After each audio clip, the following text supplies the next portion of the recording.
திமுக கூட்டணியில் நீடிக்க இயலாது. ஏன் இது முதல் நாளே சொல்ல வேண்டியதானே? என்னைக்கு நாங்கள் ஆதரவு முடிவு எடுத்துருமோ அன்னைக்கே கூட்டணி இல்லை அப்படின்னு சொல்ல வேண்டியதானே? நேற்றுக்கு டி ராஜாவை போய் பார்த்தாரு அவரு. அதுக்கப்புறம் முடிவு எடுத்தாங்க. கனி இருப்ப காய் கவர்ந்தற்று. கனி யாருக்கிட்ட இருக்குது? விஜய் கிட்ட இருக்கு. மதச்சார்பற்ற முற்போக்கு கூட்டணி அப்படியே இருக்கு. அதுல திமுக மட்டும் இல்ல, அதுல தாவேக்கா உள்ள. அது கொள்கை கூட்டணி இல்லைன்னு நீ எப்படி சொல்லுவேன்? ஒரு மாத கால தாவேக்கா ஆட்சியில ஒரு நல்லது கூட இல்லையா? இருக்க எங்களை நம்பி ஓட்டு போட்டீங்களே பார்த்தீங்களா அப்படின்ற ஒரு மெசேஜ் இருக்குது. இதுதான் அவலம். ஒரு மாதத்தில் இந்த ஆட்சி அவலம். நான் அதை சொல்ல தயாரா இல்லை, ஆனால் அதான் நடக்குது. இப்போ அந்த தவிக்கிற மக்கள்கிட்ட போயிட்டு விஜய் கேட்டார்னு என்ன சொல்கிறோம்? அதனால் ஊழல்லாம் இல்லை, நாங்கள் ஒழிச்சிட்டோம் அப்படிலாம் நீங்கள் சொல்லுது. இந்த கட்டணை நாங்கள் வசூல் பண்ணல, அந்த கட்டணை நாங்கள் வசூல் பண்ணல. கொஞ்ச நாள் பொறுத்துங்க மிஸ்டர் அது வரைக்கும்.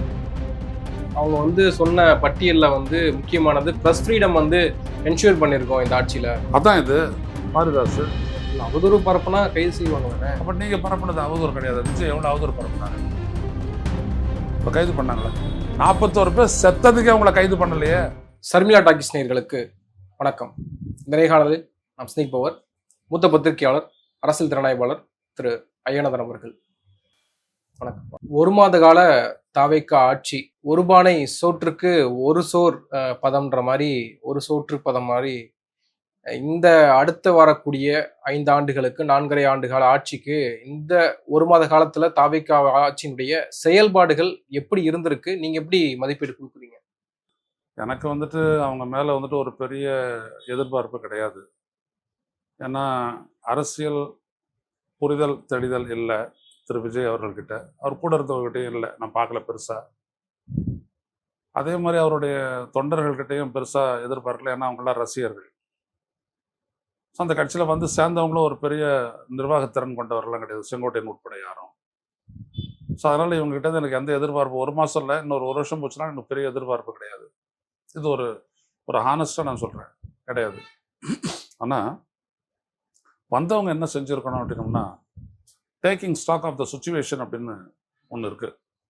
நிலைமை எப்படி இருக்குது, நிதி நிலைமை எப்படி இருக்குது, அரசனுடைய பல்வேறு திட்டங்களை எப்படி நிறைவேற்றிருக்கிறாங்க, எதெல்லாம் வச்சுக்கிடலாம், எதெல்லாம் நம்ம நிறைவேற்றலாம், எப்படி பண்ணலாம் அப்படின்ற அந்த அசஸ்மெண்ட் இருக்குது இல்லையா, அந்த மதிப்பீடுகள் இருக்கு இல்லையா, அதை இந்த ஒரு மாதத்தில் அவங்க செஞ்சுருக்கணும்.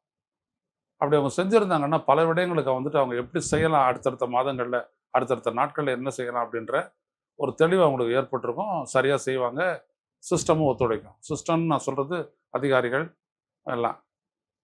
ஆனால் இவங்க வந்துட்ட உடனே என்ன பண்ணாங்க, விஜயை ஒரு குற்றச்சாட்டு அரசியல் அவர் எலெக்ஷனில் பண்ணார் இல்லையா, அந்த குற்றச்சாட்டு அரசியல் எங்கேயும் பண்ண ஆரம்பிச்சிட்டாரு. கஜானா காலி தொடச்சிட்டு போயிட்டாங்க. அப்புறம் 10 லட்சம் கோடி கடன், என்ன பண்ணுறதுன்னு பார்க்கணும், எனக்கு கொஞ்சம் நேரம் கொடுங்க அப்படின்னு எடுத்த உடனே எதையுமே பார்க்கல. நேராக பதவியேற்ற உடனே ஏதோ எல்லாம் தெரிஞ்ச மாதிரி பேச ஆரம்பிச்சிட்டாரு.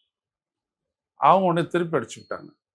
திமுக தரப்புல அவங்க திருப்பி அடிச்சிட்டாங்க, எதுவும் இல்லைன்னா சும்மா சொல்லாதீங்க அப்படின்ட்டு. இப்போ வரைக்கும் இந்த ஆட்சி நடந்துட்டு இருக்குது. பட்ஜெட் எதுவும் போடலை. இன்ன வரைக்கும் இந்த ஆட்சி நடந்துட்டு இருக்கிறது காரணம் தங்கம் தென்னரசு அவர்கள் தேர்தலுக்கு முன்னாடி போட்ட இடைக்கால நிதிநிலை அறிக்கை. அதில் சாங்ஷன் பண்ண நிதியில தான் இன்ன வரைக்கும் இவங்களே இந்த கடன் தள்ளுபடியிலேருந்து எல்லாம் பண்ணியிருக்கிறாங்க. 354 கோடி ரூபாய் இந்த இந்த சிங்கப்பெண் நிதி, சிங்கப்பெண் எல்லாம் இதெல்லாம் எங்கேருந்து வருது? சம்பளம், இவருடைய செலவுகள், போயிட்டு வந்தார் ஏர்கிராஃப்டில், எப்பவும் போயிருக்கிறாரு, எல்லா செலவும் எங்கேருந்து வருது? அதான் தொடச்சிட்டாங்களே, அப்போ தப்பாக போயிடுச்சுல்ல. ஸோ அந்த அசஸ்மெண்ட் பண்ணலை, not taking stock of the situation போயிடுச்சு. அடுத்தபடி என்ன அப்படின்னோம்னா, இப்போ ஸ்டாலின் அரசு இருந்தபோது என்ன சிஸ்டம் இருந்ததோ, போலீஸ் சிஸ்டம், அதே தான் இப்போ இருக்குது. ஸ்டாலின் அரசு இருந்தபோது என்ன மின்சார திட்ட டிரான்ஜெக்ட்க்கு இருந்ததோ அதான் டிஸ்ட்ரிபியூஷன் அமைப்பு, அதான் இப்போ இருக்குது. ஸ்டாலின் இருந்த வரைக்கும் ஒரு பவர் கட்டில், ஒரு புடலங்காயில் எல்லாமே நல்லா இருந்துச்சு. நீங்கள் பதவியேற்ற 10ஆம் தேதிக்கு அப்புறம் பார்த்தீங்கன்னா எங்கே பார்த்தாலும் பவர் கட்டு, பவர் ஃபெயிலியர், தடை, மின் தடை. ஸ்டாலின் இருக்கிற வரைக்கும் நீங்கள் குற்றஞ்சாட்டது தவிர மற்றபடி எதுவும் பெருசாக அங்கே சட்டம் ஒழுங்கு பிரச்சனையே கிடையாது. இப்போ பார்த்தீங்க அப்படின்னோம்னா சும்மா தூக்கி பூமியில் வானத்திலிருந்து கொட்டா மாதிரி எங்கே பார்த்தாலும் கொலை, கொள்ளை, அத்துமீறல், அது இது. அதில் தாவேக்காவினரே பல இடங்களில் இன்வால்வ்டு. ஸோ அப்போ இது எதனால இது பதில் சொல்ல முடியுமா? உடனே விஜய் அந்த திருச்சியில் பேசுகிறாரு, இதுக்கெல்லாம் காரணம் போதைப் பொருள் தான்.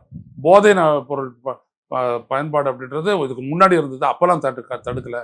அதான் இன்னைக்கு இதெல்லாம் 10ஆம் தேதி ஆரம்பிச்ச விஷயம் இல்லை. இந்த குற்ற சம்பவங்களுக்கு அடிப்படை காரணம் அந்த போதைப் பொருள் போதைப் ஆமா அப்படின்ற அவர் சொல்லியிருக்கிறார். நம்ம நிறைய அது விஷயமா நம்ம சொல்லியிருக்கிறோம். போதைப் பொருள் தடுப்பு அப்படின்ற ஒரு விடயத்தில் வந்துட்டு நம்ம எவ்வளோ விஷயங்களை செஞ்சுருக்கிறோம், அது எப்படி செய்யப்படுது.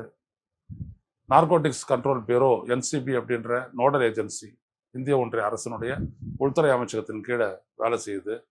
அது எப்படி ஒவ்வொரு மாநிலத்தினுடைய இருந்துபட்டு இந்திய அளவில் ஒரு குழு, அதுக்கப்புறம் மாநில அளவில், மாவட்ட அளவில் இவங்கெல்லாம் சேர்ந்து எப்படி போதைப் பொருள் தடுப்பு செய்கிறாங்க, எப்படி கண்டுபிடிக்கிறாங்க, எந்த இடத்துல அதை வந்துட்டு தடுக்க முடியல அப்படின்ற விடயத்தில். ஏன்னா கொரியரில் தான் என்ன பயன்பாட்டுக்கெல்லாம் வருது.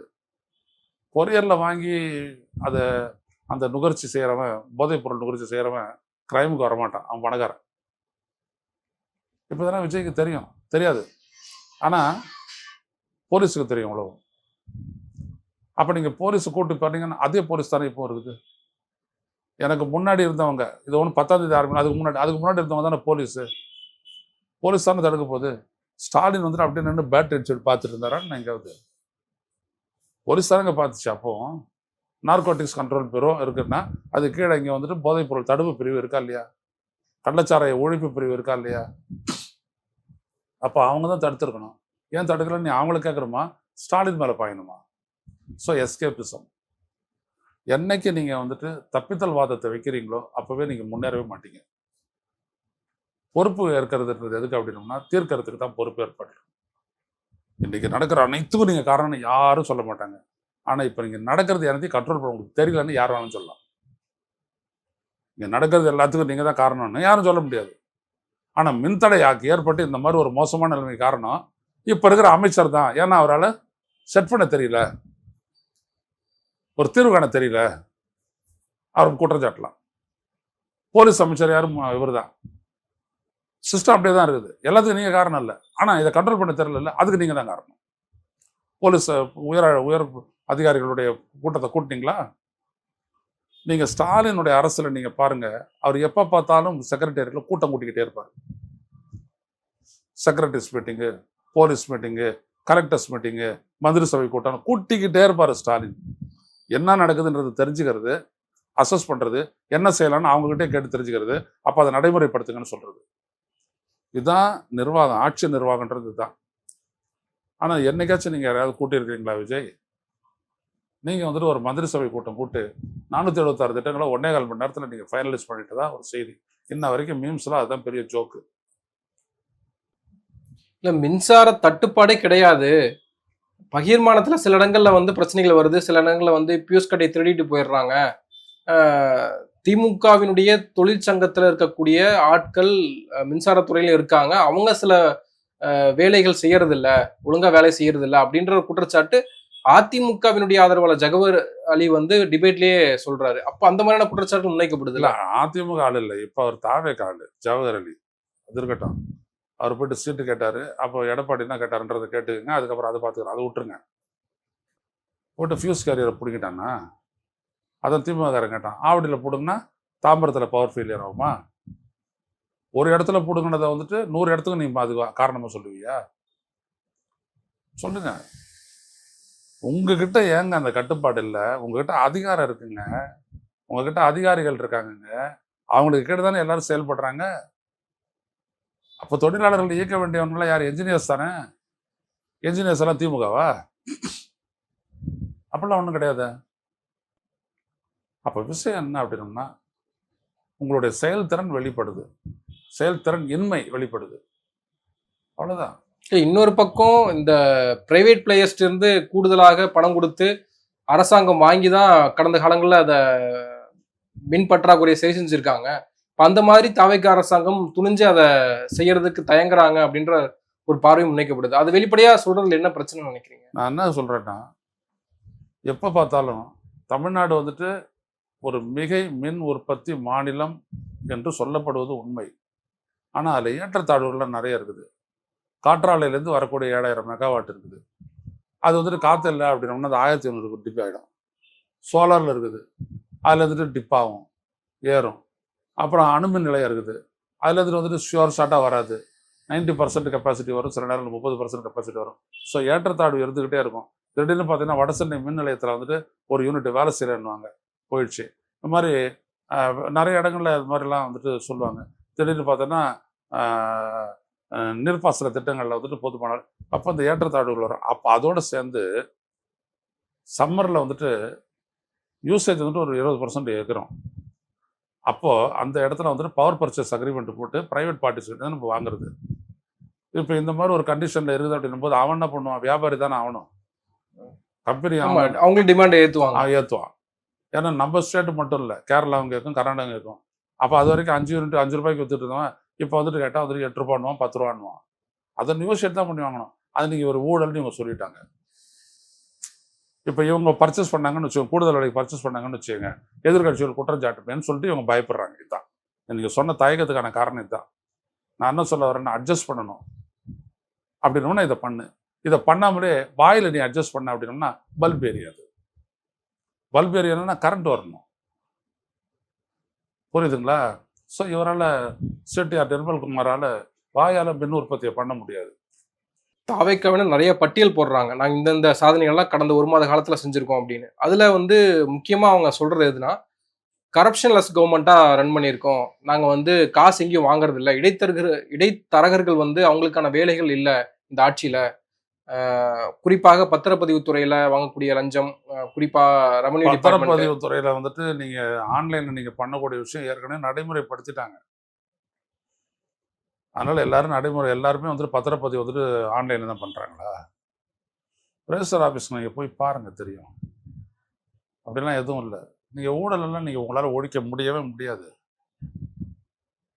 நீங்கள் கட்சி நடத்தணும்ல. ஃபஸ்ட்டு நான் தாவேகா பார்த்து கேட்குற கேட்டு, விஜயை பார்த்து கேட்குற கேட்டு, நீங்கள் கட்சி நடத்தணும்ல. இதுவரை கட்சி நடத்துறீங்களா 2 வருஷம்? எவ்வளோ செலவாச்சு உங்களுக்கு? எத்தனை 100 கோடிகள் செலவாச்சா சொல்லுங்கள். எங்கேருந்து செலவு பண்ணீங்க?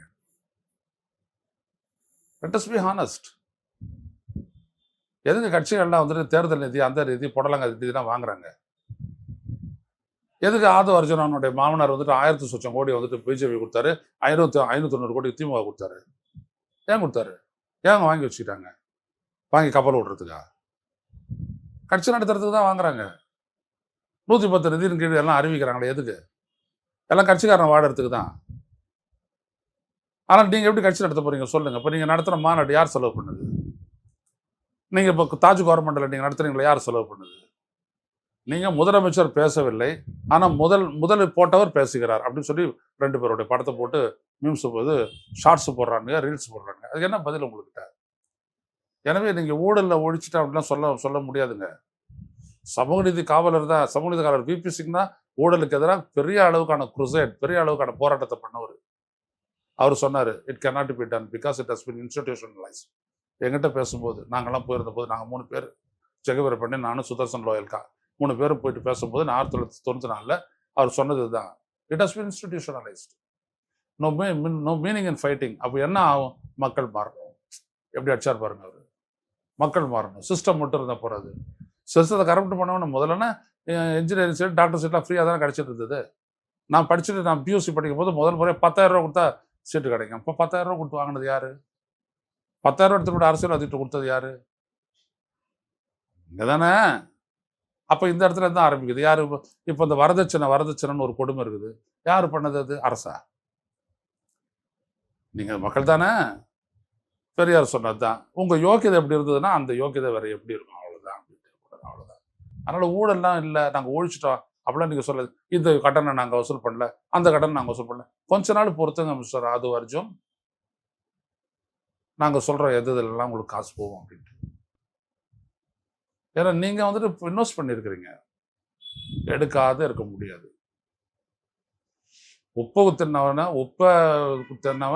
தண்ணீர் குடிக்கணும், துட்டை போட்டவன் ஊழல் பண்ணி ஆகணும்.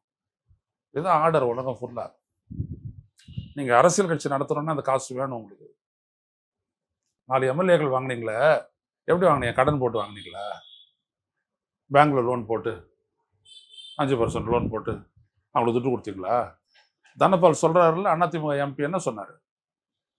நல்ல விலைக்கு வாங்கியிருக்கிறாங்க அப்படின்னு சொன்னார்ல. என்ன விலை அது? அவன் செலவு பண்ண காசும் கொடுக்கணும், அவனுக்கு இன்னும் கொடுக்கணும், அவன் மீண்டும் தேர்தல் நிற்கிறதுக்கான செலவும் பார்த்துக்கணும். எங்க இருந்துச்சு உங்களுக்கு இந்த துட்டு? ஆனா ஒரு 4 பேரை வாங்கி போட்டீங்க.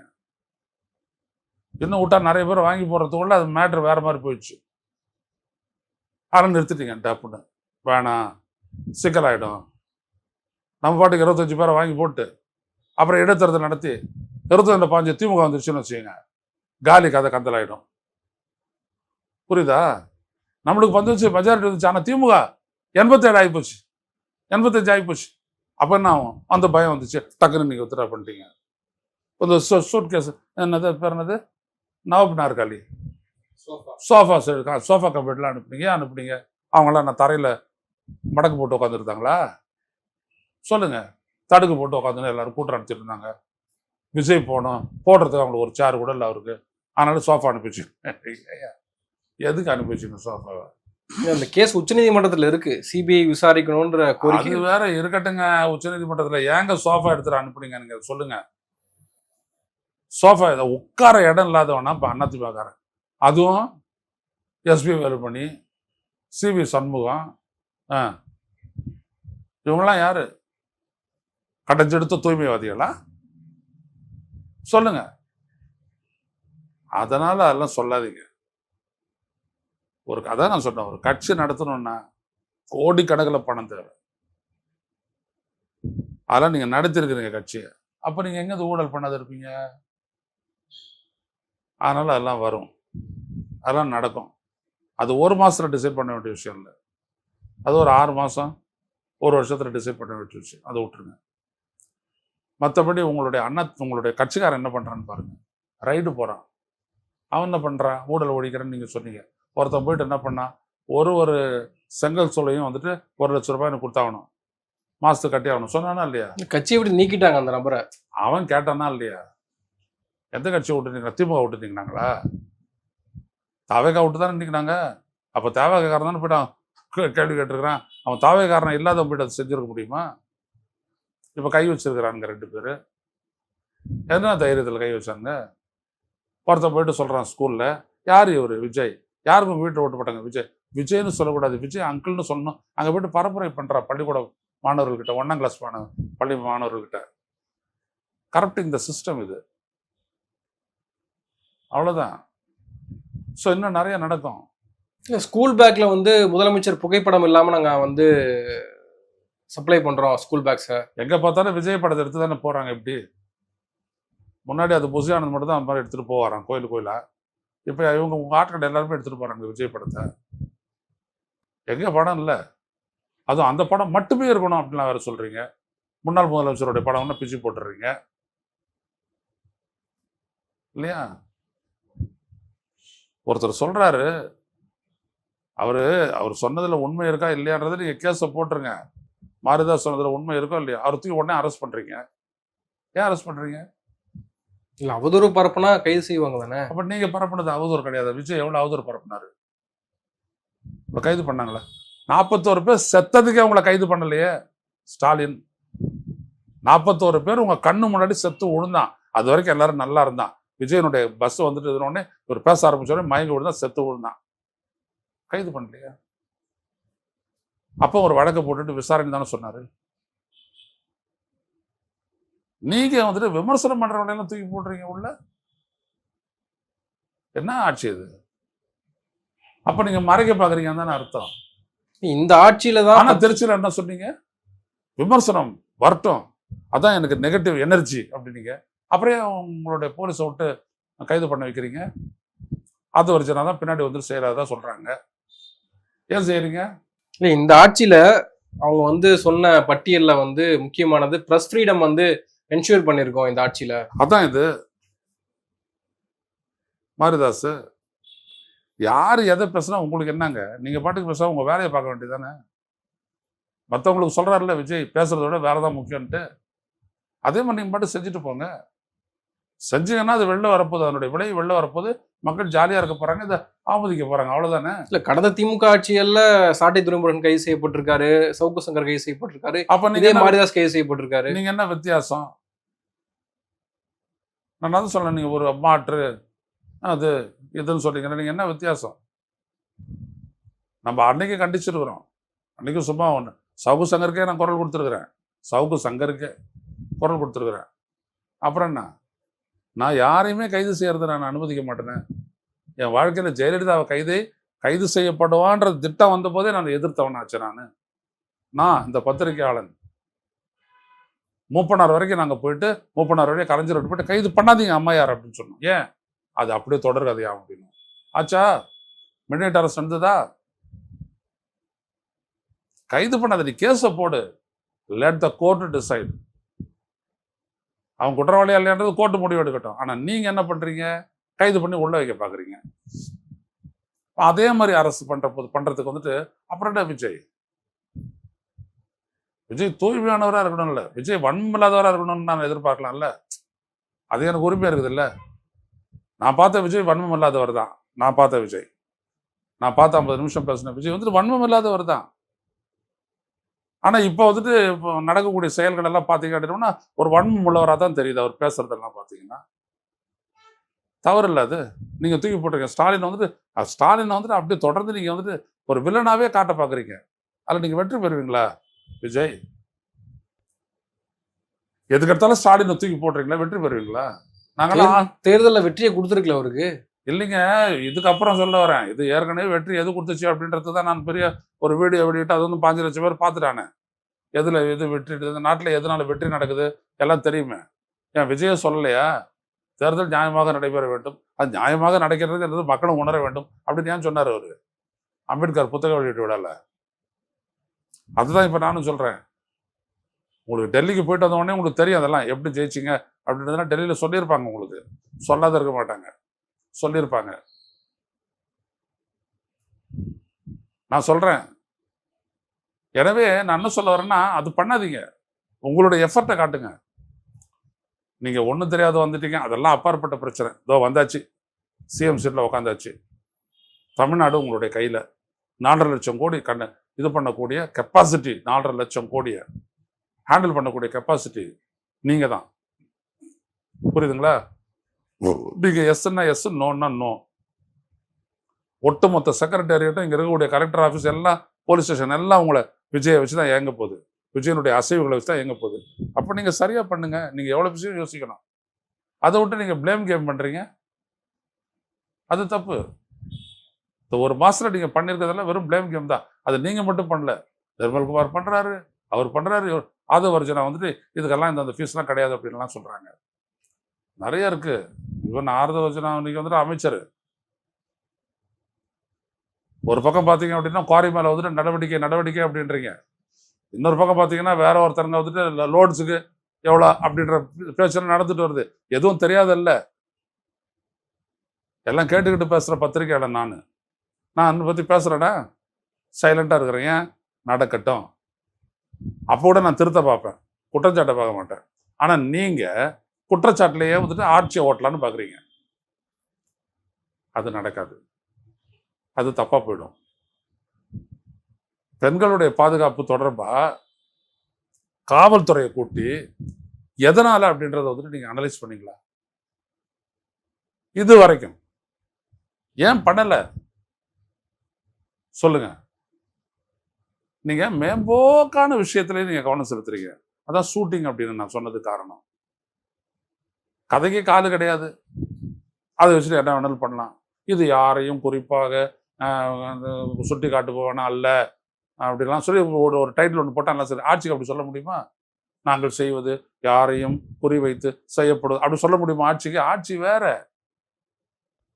இதுல ஒன்று you have to be accountable. அது உணர்ந்திருக்காருல, தனி மனித ஒழுக்கம் வேணும் ஒவ்வொருத்தருக்கும், அப்பதான் சமூகம் சரியாக இருக்கும், சரியாக இயங்க முடியும் அப்படின்றதையும் வலியுறுத்துறாருல. அங்க அப்போ ஸ்டாலின் பண்ணும்போது சொல்லியிருக்கணும்ல, அதை தனி மனித ஒழுக்கம் வேணும், கெட்டு கிடக்குது, வருத்தத்தோடு நான் சொல்றேன். அப்படி சொல்லியிருந்தீங்கன்னா இன்னைக்கு விஜய் வந்துட்டு இந்த மாதிரி பேச வேண்டியதே இருக்கிறது. தனி மனித ஒழுக்கம், ஏன்னா விஜய் சொன்னா கேட்கறதுக்கு இருக்கிறான்ல. ஒருத்தனை டிரான்ஸ்ஃபார்மர்லேருந்து இறக்கிறதுக்கு நீங்கள் எவ்வளோ பாடுபட்டீங்க. அங்கேயே ஒழுக்கத்தை உங்களால் போதிக்க முடியலல்ல. வந்து மோதிக்கிட்டு டமால் விழுந்து அப்படி சாவறான். என்னது ஒழுக்கத்தை கற்பிச்சிட்டீங்க நீங்கள்? எதுவுமே நீங்கள் செய்யலை விஜய். ஆனால் இப்போ வந்துட்டு உங்களுக்கு வசதிக்கு இந்த வார்த்தைகள் எல்லாம் எழுதி கொடுக்குறாங்க, நீங்களும் படிச்சிடுறீங்க. யோசிச்சு பாருங்க. இது அவ்வளவும் ஸ்டாலின் அரசுக்கு பொருந்தும் தானே. ஆனால் அவர் நல்லா பெட்டராக பண்ணார். ஏன்? ஏன்னா ஸ்டாலின் அனுபவஸ்தர், ரியலிஸ்டிக், செய்யக்கூடிய விடயங்கள் அது நேர்மை இருக்கணும்னு பார்த்தார் அவர். எனக்கு நல்லா தெரியும் ஸ்டாலினை பற்றி. உங்களை பற்றி எனக்கு தெரியும் ஓரளவுக்கு, நான் ரொம்ப இது பண்ணதான். ஆனால் ஸ்டாலின் வேற. அவர்கிட்ட ஒரு சின்சியரிட்டி. அவர் மேயராக இருந்தபோது நான் பார்த்துருக்குறேன், அவர் உள்ளாட்சித்துறை அமைச்சராக இருந்தபோது பார்த்துருக்குறேன், அவர் முதலமைச்சராக இருந்தபோது இன்னைக்கே நான் பார்த்துருக்குறேன். ஸ்டாலின் கிட்ட ஒரு விடயங்களை நடைமுறைப்படுத்துறதுனா அவர்கிட்ட ஒரு சின்சியரிட்டி இருக்கும். அதான். இல்ல விஜய் சரியா இல்ல அப்படின்னா ஏன் கடம்பூர் ராஜு, எம்சி சம்பத், யார் அதெல்லாம் முன்னாள் அமைச்சர்கள் அவங்க எல்லாம்? ஆமா, யாரு இன்னும் அமைச்சர்கள்? அவங்களாம் தோக்கடிச்சு தூக்கி போட்டாங்களே ஜனங்க. தொடர்ந்த மாதிரி அவங்களாம் யாரு? இவங்களெல்லாம் பத்தி எனக்கு தனிப்பட்ட முறையில் தெரியுங்க. கடம்பூர் ராஜெல்லாம் எப்படியாப்பட்டவர்? நம்பாளான்னு பார்த்து அந்த பேப்பரை அனுப்பு. நம்பாள் இல்லையா, கீழே தூக்கி குப்பையில போட்டு போயிட்டாரு அப்படின்னாரு அவர் தெலுங்கரு. இது யார் சொன்னா? எனக்கு அதிமுக சொல்றான். எப்போ சொல்றான்? நான் வந்துட்டு ஸ்டெர்லைட் போராட்ட எதிர்ப்புக்காக இவருடைய கூட்டத்தில் போய் பேசணும், டிடிவி தினகரன் கூட்டத்தில் பேசணும். அப்போ அதிமுககாரன் ஒருத்தன் என்கிட்ட சொல்றான், அண்ணன் இப்படிலாம் இருக்குதுண்ணா கட்சி அப்படின்றான். அவன் அதிமுககாரன் நினச்சிவிட்டான் டிடிவி தினகரனுடைய மீட்டிங்கில் பேசுறதுனால. சொன்னான். நான் ரொம்ப அதிர்ச்சி அடைஞ்சேன். இப்படி இல்லாமல் நடக்கிறது. ஸோ இவங்களெல்லாம் பற்றி நீங்கள் சொல்கிறீங்க. அவங்கெல்லாம் வந்ததுக்கு எதுக்கு வந்திருக்காங்க அப்படின்னோம்னா, விஜய் ரொம்ப தப்பானது கடைபிடிக்கிறாரு. அதிமுககாரனை வச்சுட்டு உங்கள் கட்சியை பலப்படுத்த முடியாது விஜய். அற்ற பொறுத்து 600 பலரோட சொந்த கட்சியை விட்டுட்டு உங்ககிட்ட வந்து சேர்றான்னா அவன் எவ்வளோ பெரிய அயோக்கியந்தவங்கெல்லாம் யோசிச்சு பாருங்க. நான் வந்துட்டு இந்த சிவி சண்முகத்தையோ இல்லை அவர் விஜயபாஸ்கரையோ சொல்லலை, இவங்களை சொல்கிறேன். கட்சியை காட்டி கொடுக்குறவங்க அவங்க, நம்பிடாதீங்க, உங்களையும் காட்டி கொடுத்துட்டு போயிடுவாங்க. இன்னைக்கு சிபிஐனுடைய மாநில செயலாளர் வீரபாண்டியன் வந்து சொல்றாரு, திமுக கூட்டணியில் இருக்க முடியாத ஒரு சூழல் இருக்கு, இப்ப நாங்க திமுக கூட்டணியில் இல்ல அப்படின்றத வந்து மறைமுகமா அவர் சொல்றாரு. திமுக கூட்டணியில் நீடிக்க இயலாது. ஏன்? இதை முதல் நாளே சொல்ல வேண்டியதானே. என்னைக்கு நாங்க ஆதரவு முடிவு எடுத்துருமோ அன்னைக்கே கூட்டணி இல்லை அப்படின்னு சொல்ல வேண்டியதானே. நேத்திக்கு டி ராஜாவை போய் பார்த்தாரு அவரு. யாரு? விஜய் அவர்கள் போய் பார்த்தாரு, நேற்று டெல்லியில போய் பார்த்தாரு. அதுக்கப்புறம் முடிவு எடுத்துட்டாங்க. அதான் நான் கேட்கறேன், ஏன் இயலாது? அப்ப அமைச்சரோட சேர போறீங்க அதானே? அது சொல்லுங்க. அதனால தானே நீடிக்க இயலாது. இப்போ விடுதலை சிறுத்தைகள் திமுக கூட்டணி நீடிக்க இயலாது, ஏன்னா மதுரை சபையில் இருக்காங்க. இந்திய யூனியன் முஸ்லீம் லீக் நீடிக்க இயலாது, அதனால அவங்க அதை பத்தி கூட்ட போடுறாங்க. அதே மாதிரி நீங்க மதுரை சபையில் சேர போறீங்க, நீடிக்க இயலாது. அதானே? ஓப்பனா பேசிட்டு போங்க. அடுத்து இடைத்தேர்தல் வருது, உள்ளாட்சி தேர்தல் வரும், வரட்டும். அப்ப கூட்டணி மாற போறோம் சொல்லுங்க. அந்த கூட்டணி நாங்க இல்லை, ஏன்னா இந்த கூட்டணிக்கு வந்துட்டோம், விஜயோட கூட்டணி போட்டோம் அப்படி சொல்லுங்க. நீ இடிக்க இயலாது அப்படின்னு சொல்லி ரொம்ப இலக்கிய ரீதியா ரொம்ப உருட்டுறீங்க. கனியிருப்ப காய் கவர்ந்தற்று அப்படின்றாரு. என்னது கனியிருப்ப காய் கவர்ந்தற்று? கனி யாருக்கிட்ட இருக்குது? விஜய் கிட்ட இருக்குது.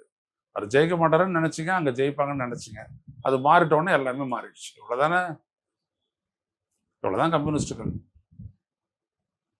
கொள்கை கூட்டணி ஒன்றும் இல்லைன்றாரு யாரு? சண்முகம், சிபிஎம்னுடைய மாநில செயலாளர்.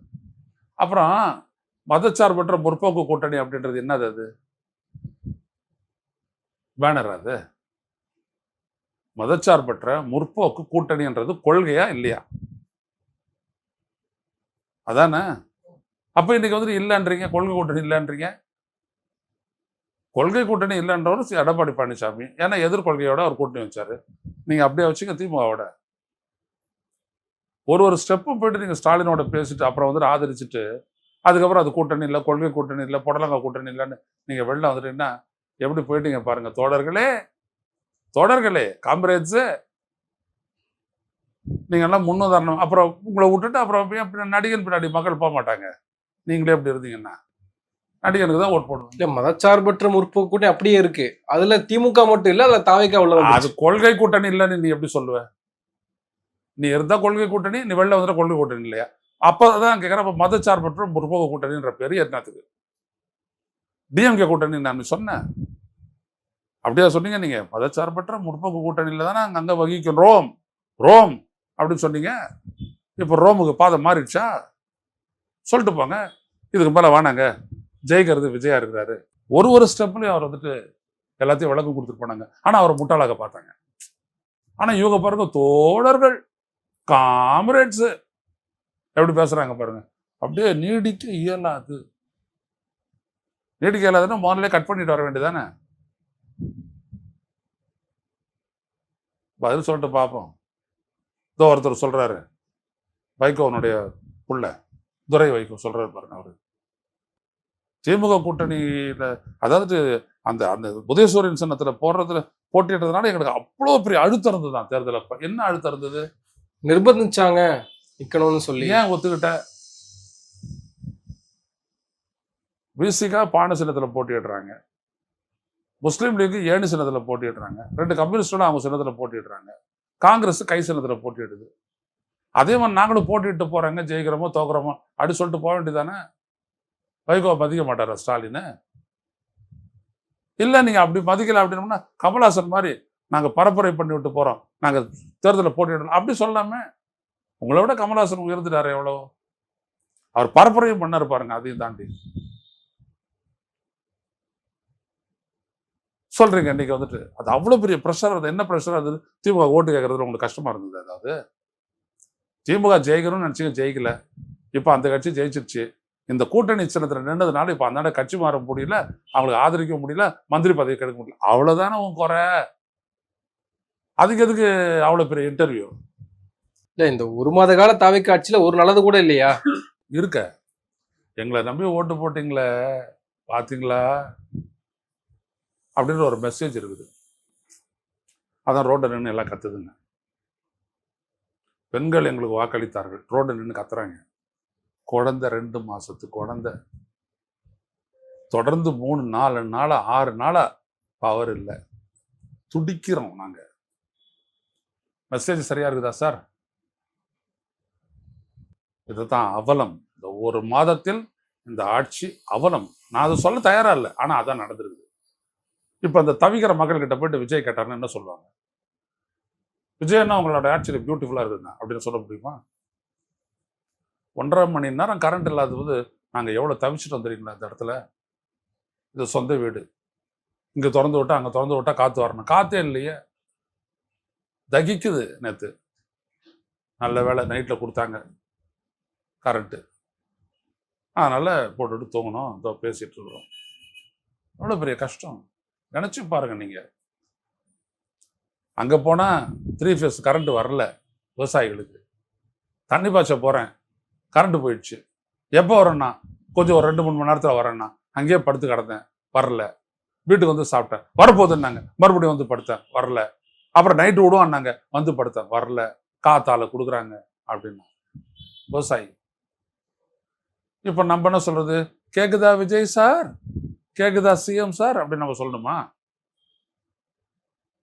சொல்லுங்க. விமர்சனம் தான் நான் பண்றேன். நீங்க தானே இப்படி சொன்னீங்க. அந்த விவசாய குரல் உங்களுக்கு கேக்குதா இல்லையா? என்ன கஷ்டம் உங்களுக்கு? எங்க டிஸ்ட்ரிபியூஷன்ல என்ன பிரச்சனை? கரண்ட் பற்றாக்குறை இருக்கா? இருக்கு. பவர் பர்ச்சேஸ் அக்ரிமெண்ட்டை போடுங்க. அவன் என்ன சொல்றான், இவன் என்ன சொல்றான்லாம் கேட்டுட்டு இருக்காதீங்க. துணிஞ்சு செய்யுங்க. விளக்கத்தை அப்புறம் கொடுத்துக்கலாம். நீங்க எடுத்த உடனே குறை சொல்லிட்டீங்க, குற்றஞ்சாட்டிட்டீங்க, ஊழல் நடந்துச்சுட்டு. இப்ப அதே இது செய்ய போகும்போது முடியல. மார்க்கெட்டை பத்தி நீங்க அசஸ் பண்ணல. அவ்வளவுதான். நன்றி, நிறைய விஷயங்களை பகிர்ந்திருக்கீங்க. உங்க நேரத்துக்கு மிக்க நன்றி.